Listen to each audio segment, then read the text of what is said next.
Noong maliit pa lang si Asterion ay malaya itong nakakagala sa palasyo. Subalit habang lumalaki ay unti-unti rin itong ipinapakita ang katangian ng isang toro.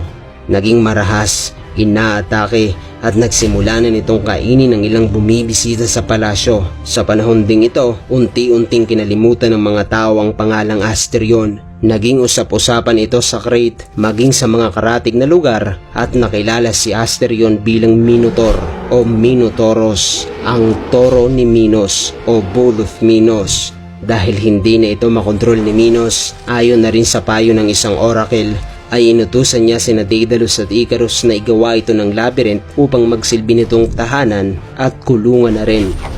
Sa panahon ring ito, nagkaroon ng sigalot ang Crete at Athens dahil naman ito sa pagpatay ng mga Athenian sakay sa isang lalaking anak ni Minos kay Pasiphae. Kasama ng kanyang hukbo ay agad na naglayag si Minos upang salakayin ng Athens at patuloy nila itong hinaras hanggang sa napilitang pumayag ang mga ito sa kasunduan na sa tuwing ika-9 na taon o sa ibang bersyon ay taon-taon silang magpapadala ng 7 dalaga at 7 binatang Athenian na ipapasok sa labyrinth upang gawing pagkain ng Minotaur.